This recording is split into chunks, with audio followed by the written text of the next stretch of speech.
నా పేరు పద్మశ్రీ అండి. మాది నీడిగట్ల గ్రామం, కోరుకొండ మండలం, రాజానగరం నియోజకవర్గం. మేడిశెట్టి శివరామ్ గారి జిల్లా జాయింట్ సెక్రటరీ సతీమణిని.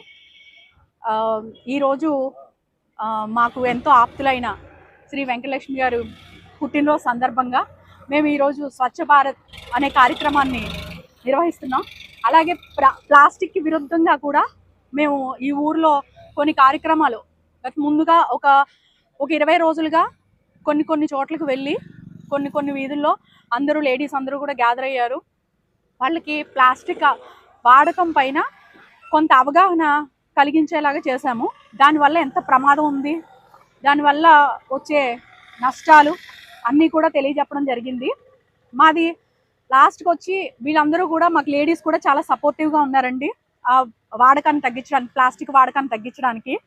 ప్లాస్టిక్ వాడకం ఎంత డేంజర్ అనేది కొంతమందికి అవగాహన లేకుండా అయిపోతుంది.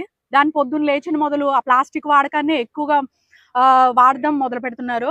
అందుకనేసి ఆ వాడకంపై ఎంత డేంజర్ అనేది చెప్పడం జరిగింది. వాళ్ళకు కూడా అవగాహన జరిగింది.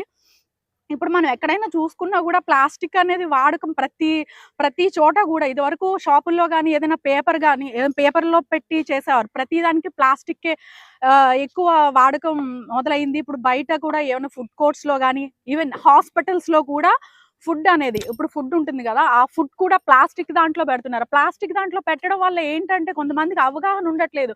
ఆ ప్లాస్టిక్ దాంట్లో వేడివేడి ఆహారం వేయడం వల్ల ఒక విషపూరితమైన రసాయనాలు రిలీజ్ అవుతాయండి.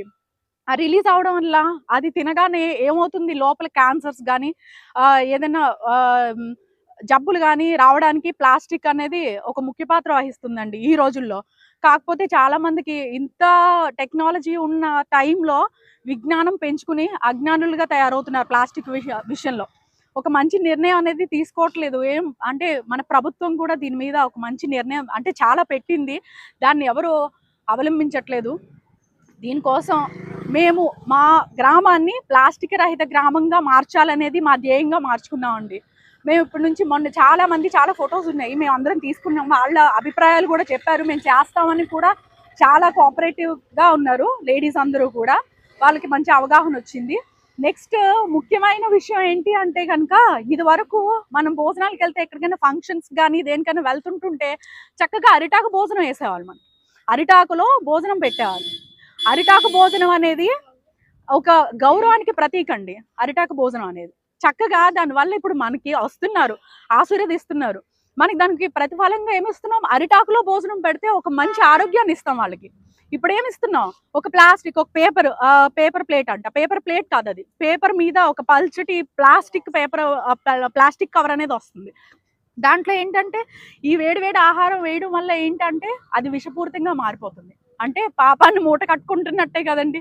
ఇప్పుడు ఫంక్షన్స్కి వెళ్తున్నాము, ఆ భోజనం పెట్టడం వల్ల యూజ్ ఏమొస్తుంది, యూజ్లెస్. అంటే అనారోగ్యం పాలు చేస్తున్నారు ఎక్కడికైనా భోజనానికి వెళ్తుంటుంటే. అది మేము ఇప్పుడు ఫంక్షన్స్లో కొంతమందికి తెలిసి చేస్తున్నారో మరి తెలియట్లేదు.